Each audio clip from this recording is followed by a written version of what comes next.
Welcome to the Grand Theft World podcast, hosted and sponsored by grandtheftworld.com. This is episode 93, the political injustice system. We're going to be talking about a lot of stories tonight for the next 6 or 7 hours. You might ask, why does it take 6 or 7 hours to break down these stories? Well, what mainstream media gives you during a week is a fragmented view of reality.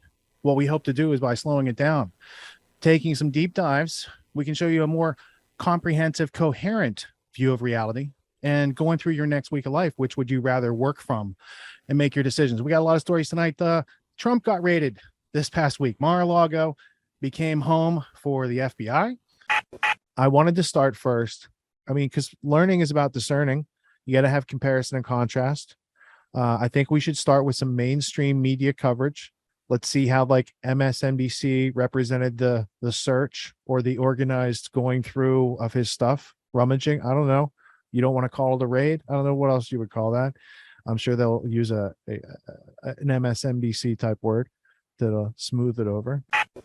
Joining me now, Frank Figluzzi, a former assistant director for counterintelligence at the FBI. He's also an MSNBC national security analyst. Frank, I'm very glad to have you here this morning because I'm just wondering, should we be worried about more violence in the name of Trump?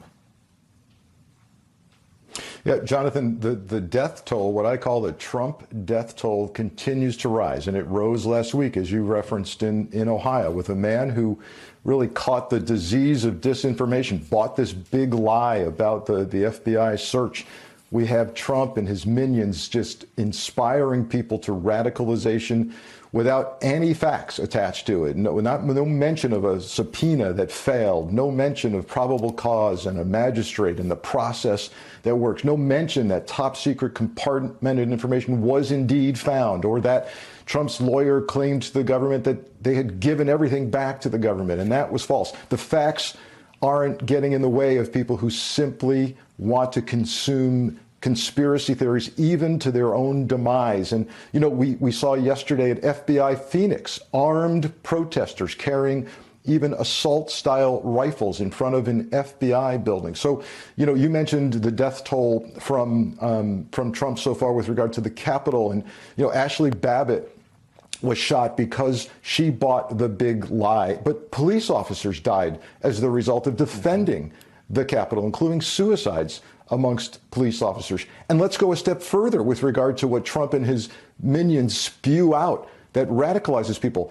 The El Paso Walmart shooter, in his writings, echoed the very language of Trump with regard to quote unquote brown invaders at the border. The Buffalo supermarket shooter posted again about white replacement theory that comes straight out of Fox News entertainment hosts. So look, it's responsible for people dying, and the body count, unless something drastically different happens, is going to continue to rise. What we're experiencing now with this FBI raid and the response to it could be just a dry run with regard to what we may experience if Trump is actually charged, indicted with something, either related to the classified documents or to the attempt to overturn a valid election. This is a glimpse of what we may be in for and the strategy that we'll see from Trump and his minions. The big news this week, the FBI raid on Mar-a-Lago. Although fresh off redefining recession in addition to inflation, female, and vaccine, big media decides it doesn't like the word raid either. I don't like that word. You can watch the shift in real time. CNN's Rick Wilson. It was a beautiful raid, a perfect raid. MSNBC's Lawrence O'Donnell. There are 5.6 million Trump voters in Florida. A couple dozen showed up to wave flags and get on TV in front of his home after the FBI raid. But then VP Kamala Harris's former aide Simone Sanders pipes in, please stop calling it a raid. And Kayvon Avshari points out, MSNBC's Frank Figluzzi says FBI agents do not like the term raid. Moments later, MSNBC updates their lower third to executes search warrant. Massive law enforcement response, 9.5 hours, 30 armed agents, and 12 boxes retrieved. Does that sound more like executing a search warrant or a raid? What do you think? Raid! According to Newsweek and Wall Street Journal, the Mar-a-Lago raid was sparked by an informant who knew where potentially classified documents were stored. So again, if they had probable cause to know exactly what they were looking for, why did the search take 9.5 hours? Why were no witnesses allowed? Eric Trump told the Daily Mail that the feds demanded the security cameras be turned off while they searched for the home for documents. Trump's lawyer, Christina Bobb, says she was kicked off the property and wasn't shown or given a copy of the search warrant. After TV talking heads foolishly challenged Trump to release a search warrant he reportedly didn't get a copy of, Judicial Watch and others demanded the warrant be unsealed. Yes, the same judge who signed off on the search warrant ordered it sealed. Magistrate Judge Bruce Reinhardt is an Obama donor who Politico points out worked as a federal prosecutor until January 1st, 2008, when a day later he became a defense attorney representing employees of sex trafficker Jeffrey Epstein. Speaking of Epstein, any clients arrested or raided yet? Just the trafficker? What's also a head-scratcher is Reinhardt recused himself from the Trump-Clinton lawsuit, citing concerns he couldn't be impartial. Yet just 6 weeks later, he saw no problem authorizing the FBI to raid Trump's home, according to Just the News. True, no one should be above the law, the puppet chorus sings, but was the rule of law or precedent followed when FBI stormed Trump's residence? Clinton. Where was a similar raid on Hillary Clinton over her classified information, which we should point out she had no right to unclassify because, she didn't win the presidency. She was not president. Look, we uncovered the Clinton email scandal. She stole emails, including classified material from the State Department. Remember, some of those materials were under subpoena at the time, certainly when they were destroyed. And then she lied about what she was doing in terms of destroying the records, pretending that she was only destroying emails about her daughter's wedding and yoga classes, when in fact she had been trying to destroy classified information, and still no raid. And then on top of that, you have presumptively criminal activity by, as others have pointed out, Hunter Biden in the custody now of the FBI that implicate this president of the United States. And just a few weeks ago, we were talking about here, I'm sure you've been talking about, the fact that the FBI was caught trying to help Hunter Biden and Joe Biden just before the election. And that was just exposed a week or two ago, and now they're raiding Trump's home. I tell you, the FBI and the Justice Department can't be trusted and should be thoroughly reformed. And frankly, as far as I'm concerned, I don't think they're redeemable at this point. And President Obama trucked 30 million pages of his administration's records to Chicago, promising to digitize them and eventually put them online. And yet, more than 5 years after Obama's presidency ended, the National Archives webpage reveals that 0 pages have been digitized and disclosed, according to the New York Post. So is this inequitable justice? But wait! Trump is a criminal. Well, turning into a former president that had committed this many provable criminal acts. But what are the provable criminal acts, I guess? Provable criminal acts. Well, I'm done talking. Also, the IRS hired 87,000. They're putting out, this job opportunity, use of lethal force, carry a deadly weapon. 87,000 new agents. We'll suss out those numbers. Is it really 87,000 new agents? Are they moving some new people into new areas? We'll check that out. We Americans are divided by political party, religion, and social class to keep us from ever figuring out the real cancer in American culture, the cause of nearly every American war and the mother of today's corruption. It's the Federal Reserve, okay? 0.5% of the citizens of this country own more assets than the bottom 90%. That's all happened over the last 10 years since 2008. The Federal Reserve, by the way, that's owned not by the American people, a central bank that's owned by 24 prime brokers, being JP Morgan and Goldman Sachs and Morgan Stanley. How does that work? We don't need to audit the Fed. We need to end the Federal Reserve. The Federal Reserve has usurped its power and the power of the American people and our elected representatives. And no, they do not have the consent of the governed. We will not comply. We will not submit, and it must be ended. The Federal Reserve banking system introduced the most destructive form of usury the modern world has ever known, a debt-based currency designed to rob and enslave entire nations. The Federal Reserve prints money out of thin air, and this has given the crooks who wield it the power and influence to create their own corporate government within the United States. And the IRS has made every hard-working American into a criminal, guilty until proven innocent. The IRS was always seen as unconstitutional, but in 1913, the powers of the IRS were weaponized and made de facto law by the 16th Amendment, never properly ratified, which states that the government can collect a percentage of everyone's income. Over 50% of Americans refuse this unconstitutional amendment, but the IRS will come after you. They have a long reputation for targeting religious groups and political opponents, and it's only looking to get much worse. The Inflation Reduction Act guarantees more inflation, with the billions of dollars required to be printed out of thin air. And while local police are defunded so that violent criminals are set free, the IRS is being funded to hire over 80,000 new agents to make sure everyone is paying their taxes. And they have recently bought 5 million rounds of ammunition. They are building their own police force to execute search warrants, make arrests, and exert the use of deadly force. While many liberal progressives may argue that the crimes of the Federal Reserve are necessary, they are hurting people worldwide. Because it's the world's reserve currency, 40% of international transactions are in USD. And as the Fed continues pushing the illusion of a strong dollar, the rest of the world is made poor. If the Americans don't remedy the situation soon, then the international community has a reasonable excuse to get involved.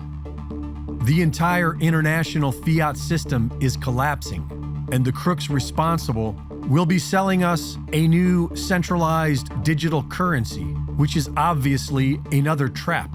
But the alternative is simple: restore the constitutional republic to promote the general welfare and secure the blessings of liberty with sound money backed by gold and silver. End the Fed, the IRS, the CIA, the FBI. It's written right there on your $100 reserve note. Whenever any form of government becomes destructive, it is the right of the people to alter or to abolish it, and to institute new government that will most benefit their safety and happiness. What is the highest federal income tax any American should have to pay? Well, we should have the lowest tax that we've ever had, and up until 1913 it was 0%. What's so bad about that? Now, I would like to follow up on that, because I think the question on taxes is generally misleading, because anytime you spend money, it's a tax. You might tax, you might borrow, you might inflate. The vicious tax is attacking the American people, the retired people today, is the inflation tax. The devaluation of the currency, the standard of living is going down, and you need to address that. And that's why I want to make the inflation tax zero as well. So your answer is zero? Zero.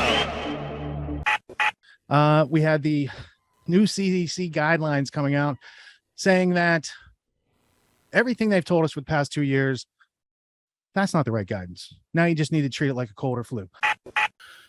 Yeah, so it's interesting. They seem to have moved very far in the direction of the Great Barrington Declaration in this guidance. So just there's a few really important salient things. So first of all, if I'm reading this right, they are no longer recommending mass asymptomatic testing of populations. So the idea is like, we have to find every single individual with the virus and force them to quarantine or isolate, whatever. That is not true in this guidance anymore. They're saying, look, only test if you have symptoms, which is completely sensible. The virus spreads very, very easily, and it's very clear that this policy of trying to identify and isolate everybody has utterly failed.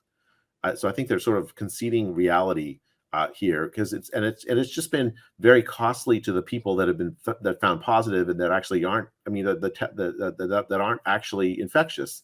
So I think that's sensible. That's something we in the Great Barrington Declaration argued for. They have relaxed the 6 feet distancing thing, where they no longer recommend that you don't hug your kids or something. So the 6 feet distancing thing is not part of the recommendations anymore. Again, conceding reality. I don't think very many people were keeping to the 6 feet, just as general matter. All those, I guess, people will start having to lift up all those little stickers in every single grocery store or line. The third thing I think is important is that it seems to me that they're no longer recommending discriminating against the unvaccinated. So whatever rules apply to the vaccinated ought to apply to the unvaccinated, as the same ought to be applied to the vaccinated as well. So rather than singling unvaccinated people out as if they were unclean, which they're not, they say, look, you should apply the same rules to both. I think those are the three major ones I thought were quite important. There are also some rules about close contract rules and other things that they've relaxed, all in the direction of the Great Barrington Declaration, where the idea is focus protection on vulnerable people who are actually at high risk for bad outcomes if they should get COVID. Mainly the elderly, but some other populations. And here, this is actually also sensible. Encourage vaccination if they haven't been vaccinated. I didn't see much about immunity after COVID recovery in this, which is a little disappointing because that's a fact. But at least they're no longer discriminating against the unvaccinated. Well, this sentence does say CDC's COVID-19 prevention recommendations no longer differentiate based on a person's vaccination status because breakthrough infections occur, though they are generally mild, and persons who have had COVID-19 but are not vaccinated have some degree of protection against severe illness from their previous infection. So does that say natural immunity to you? That is natural immunity. I wish they struck the word "some degree." I mean, it's better, but it's okay, whatever. It's a step in the right direction. This is so important because a lot of the vaccine mandates are premised on the idea that vaccinated people do not spread the disease. If it's not true, and that that's essentially what they're saying here, if I'm understanding it. If that's not true, then the basis for a vaccine mandate essentially is undercut. Because what's it for? It's like the idea that the vaccine protects you. My vaccine protects you. Mm-hmm. But if that's not true, then then the vaccination decision is a personal decision to be made by each individual based on their personal health circumstances, not a public decision that requires this sort of coercive force.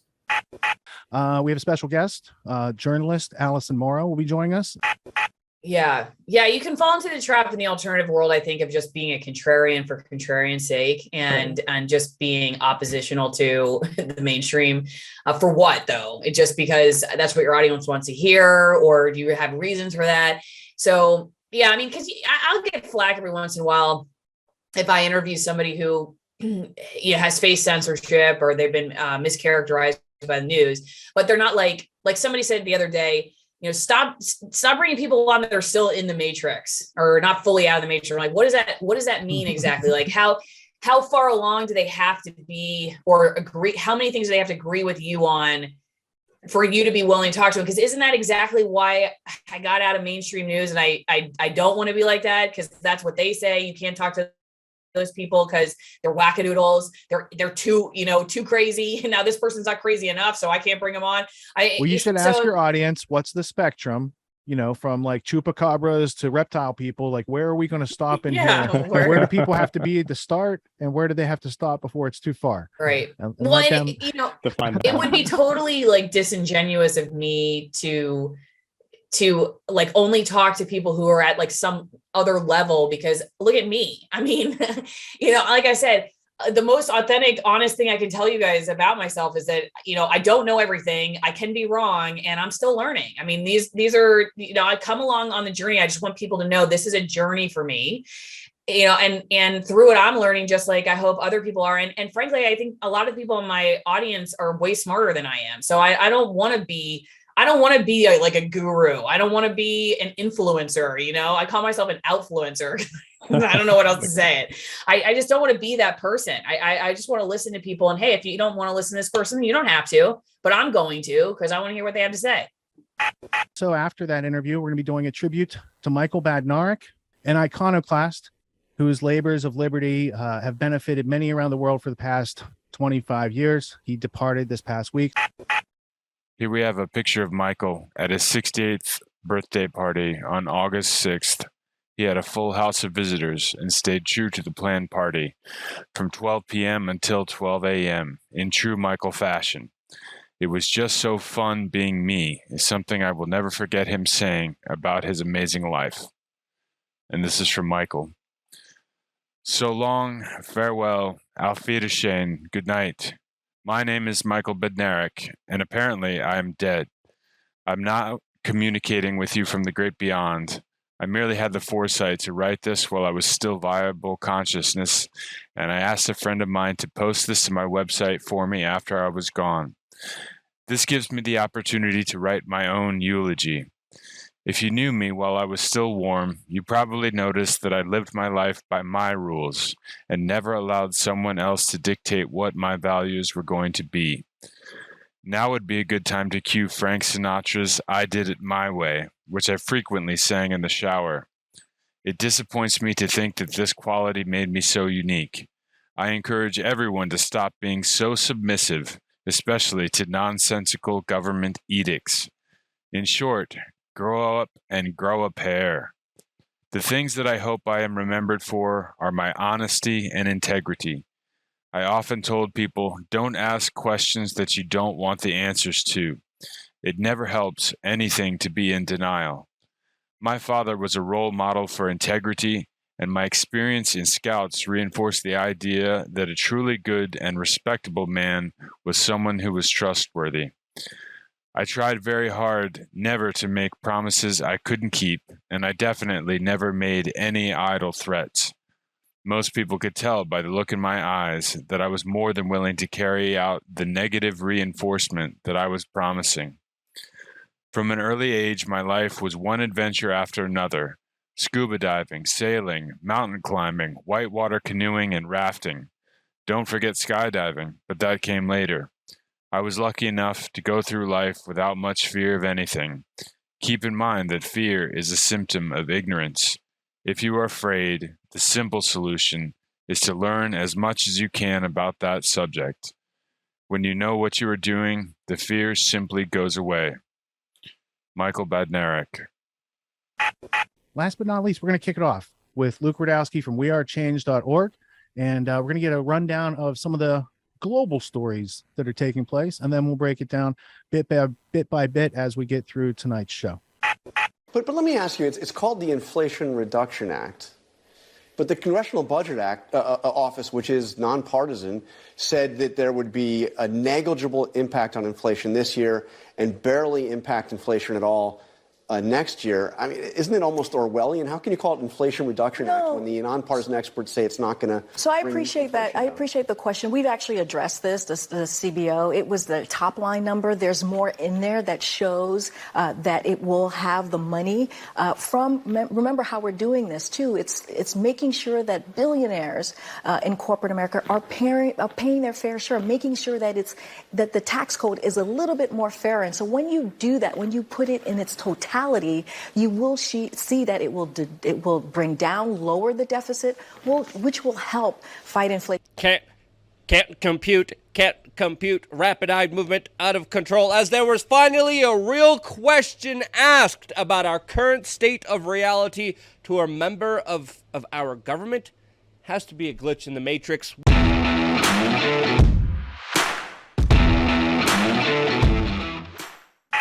What makes autonomy uniquely empowering? Autonomy is a self-help course unlike any other. Over the course of our 12-week program, you'll experience weekly live lectures from Richard Grove, specifically designed to equip you with the skills you need to set yourself free. Free from the learned helplessness taught in our schools, free from the dependence on a corrupt system that serves only to uphold the rich, free from the structure of your 9-to-5 if that's your prerogative. Plus, you'll enter into a community of like-minded individuals who are pursuing the same freedom you are, and who'll support you and learn alongside you every step of the way. A lifetime of community and the tools to live however you want. We can't wait to meet you. Learn more at getautonomy.info.